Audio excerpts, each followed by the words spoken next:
یہ دو ملک ایسے ہیں جن کے اندر آپ کہہ سکتے ہیں کہ عقیدہ توحید ہے اللہ کے فضل و کرم سے. ہر چند کے شارجہ کے اندر بھی ہے, کویت کے اندر بھی وہ حالات ہو رہی ہیں جو ہمارے ہیں, لیکن یہ ہم پوری ذمہ داری کے ساتھ کہہ سکتے ہیں کہ سعودی عرب ان محدود چند, کیا میں کہتا ہوں, دنیا کے اندر واحد مثال ہے جس کے اندر اللہ کے فضل و کرم سے کتاب و سنت جو ہے وہاں پہ کوئی شرک نہیں ہے, وہاں پہ بدعات نہیں ہے, وہاں پہ خرافات نہیں ہے, اور اللہ کے فضل و کرم سے اللہ کی رحمت سے وہاں پر اس حوالے سے میں کئی دفعہ زیرو سوچتا ہوں. صرف ایک نماز کا جو سسٹم ہے وہاں پر نظام ہے, ادھر اذان کا وقت ہوا ادھر دکانیں بند ہو گئی آج تک. یعنی اب ہمیں مان لیتے ہیں غلطیاں, خامیاں, کمزوریاں موجود ہیں, ذرا تو علماء کرام بیٹھے ہوئے ہیں, لیکن ذرا غور کریں, میں کہتا ہوں ایک دفعہ تھوڑی سی اس کے اندر ڈھیل اگر ہو جائے تو پورا سسٹم درام سے نیچے گر پڑے.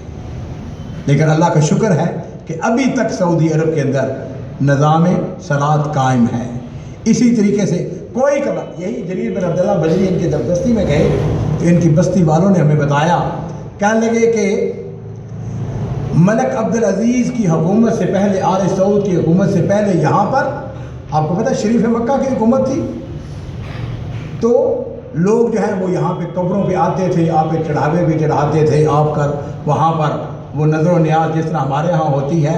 تو کہنے لگے کہ جس وقت عبدالعزیز کے بیٹے شاہ سعود کی حکومت آتی ہے تو مکہ مکرمہ سے ایک وفد آیا, وہاں سے قاضی آئے ان کی قیادت کے اندر, اور انہوں نے کہا وَإِلَى الْقَبْرِ الَّذِي أَنْتُمْ تَعْبُدُونَهُ.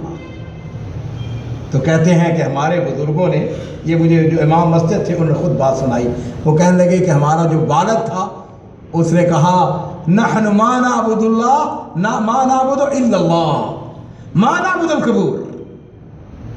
تو انہوں نے کہا اچھا ہمیں کسی نے غلط بتایا. تو کہنے لگے نہیں. انہوں نے کہا کہ بتاؤ ہمیں وہ جریر بن عبداللہ بجری کی قبر کون سی ہے. مجھے بھی وہاں پر لے کے گئے. قبر جو ہے بالکل اس طرح فلیٹ ہے, وہاں پہ الحمدللہ اللہ کا شکر ہے اس ملک واحد ملک ہے. اور یہ ملک جریر بن عبداللہ بجری وہ ہے, یہاں پر ایک بت تھا, بہت بڑا بت, اس کا نام تھا ذوالخلصہ. ذوالخلصہ کا بت جو تھا اتنا بڑا بت تھا کہ اس کو کعبہ یمانی کہا جاتا تھا, یمن کا کعبہ کہا جاتا تھا. اور وہاں پر لوگ مختلف قبائل کے لوگ وہ وہاں پر عورتیں, مرد, بچے وہاں پہ آ کر اس کا طواف کرتے تھے. اور یہاں پہ یہ بھی آپ کو بات بتا دوں, اس زمانے کے اندر بھی عمر القیس کا باپ تھا, اس کے باپ کو کسی نے قتل کر دیا. تو عمر القیس جو اس کے باپ کو جب قتل کیا گیا تو وہ آیا اس ذوالخلصہ کے بت کے پاس آیا, اور اس نے آ کے وہاں پر وہ پڑے ہوتے تھے, پیالے پڑے ہوتے تھے جس سے اس نے فال نکالا, اور اس میں لکھا ہوا تھا کہ یہ کام کرو, یہ کام نہ کرو, اور یہ کام کرنا.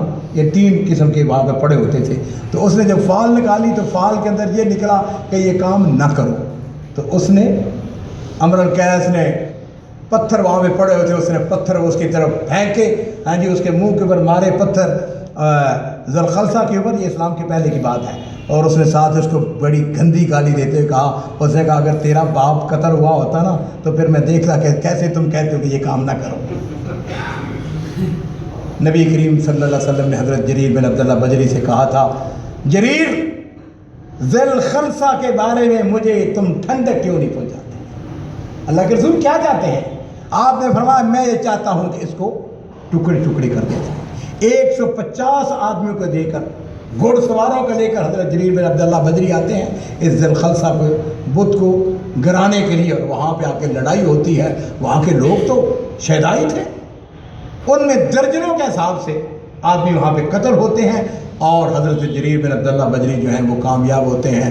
اس کا منہ جو ہے, اس کا ناک, اس کی آنکھیں اس کو بگاڑا, اس کو آگ لگا دی. لیکن وہ بت اتنا بڑا بت تھا, اتنا بڑا بت تھا, کچھ نہیں, اس کا حلیہ تو بگڑ گیا اس کا. اللہ تعالیٰ نے آل سعود کی حکومت کی میں بات کر رہا تھا. دیکھیے بے شمار خامیاں اپنی جگہ ہیں, لیکن یاد رکھیے عزیز و عقیدہ توحید جو ہے وہ کائنات کی سب سے اعلیٰ اور سب سے بہترین نعمت ہے. جب ملک سعود کا دور آتا ہے تو ملک سعود کے دور میں کچھ جو ضعیف الاعتقاد کچھ عورتیں وہاں پر آنا شروع ہو گئی تھوڑی بہت، اور نبی علیہ السلام کے اس کے بارے میں ایک حدیث بھی ہے، پیشین گوئی بھی ہے۔ آپ نے فرمایا تھا کہ قیامت اس وقت تک قائم نہیں ہوگی جس وقت تک بنو خثعم کی عورتیں اس کعبہ یمانی ذوالخلصہ کی آ کے باقاعدہ پھر پوجا نہ شروع کر دے گی۔ تو ملک سعود کے دور کے اندر اس نے حکم جاری کیا، اس علاقے کا جو گورنر تھا اس نے اس زمانے میں وہ جو بڑے بڑے شیول بھی آ چکے تھے اور بڑے بڑے جناب علی ہیوی مشینری آ چکی تھی۔ ہم جس وقت گئے اس سفر میں نے وہ جگہ بھی دیکھنا چاہی، میں نے کہا میں جگہ دیکھنا چاہتا ہوں، تو وہ مجھے وہاں کے مقامی آدمی مل گئے، اللہ ان کو جزائے خیر عطا فرمائے، وہ مجھے لے کے گئے۔ تو وہاں کا ایک ہمسایہ تھا اس جگہ کا، تو انہوں نے کہا لگا عبد المالک آؤ میں تمہیں دکھاتا ہوں۔ بڑے ہیوی پتھر دکھائے جو کہ ٹکڑے ہوئے ہوئے تھے، نظر آتا تھا کہ ہیوی مشینری کے ساتھ اس کو جو ہے۔ میں یہ عرض کر رہا تھا دیکھیے سعودیوں کے ساتھ ہمارا جو تعلق ہے وہ تعلق کس کا ہے؟ عقیدے کا رشتہ ہے۔ ہمارا ان کے ساتھ تعلق جو ہے اسلام کا رشتہ ہے۔ ساری ان کی قباحتیں، ان کی جو چیزیں ہیں وہ اپنی جگہ ہوں گی، کسی کو کوئی اعتراض ہو سکتا ہے، کسی کو کوئی اعتراض ہو سکتا ہے، لیکن میں اتنی بات جانتا ہوں عزیزو، کائنات کی ساری نعمتوں میں سے مجھ سے اگر کوئی پوچھتا ہے عبد المالک تمہارے پاس سب سے بڑی نعمت کیا ہے، تو کعبے کا رب گواہ ہے۔ یہ جذباتی بات نہیں ہے، نہ یہ مقررانہ یا خطیبانہ بات ہے، بلکہ میں یہ کہتا ہوں کہ میرے اوپر اور آپ سب کے اوپر سب سے بڑا احسان اللہ کا یہ ہے کہ اس نے ہم کو موحد بنایا۔ تو سعودی عرب کی ہم حکومت کی مدد، ان کے ساتھ تعاون، ان کا جو ذکر خیر کرتے ہیں وہ اس لیے کرتے ہیں۔ باقی دیکھیے شیعہ جو ہے وہ سب سے بڑی اس وقت کی فتنہ ہے،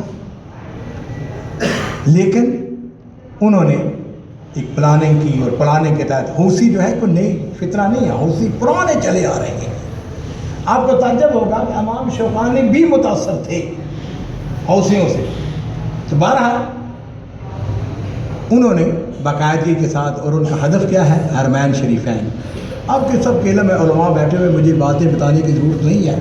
آپ کو پتہ ہے کہ ایک وقت آیا تھا جب حجر اسود کو یہ شیعہ لوگ تھے نا جو کہ اکھاڑ کے لے گئے تھے، یہی آپ کا یہ جو الاحصا کا علاقہ ہے وہاں پر حجر اسود کو 17 سال تک انہوں نے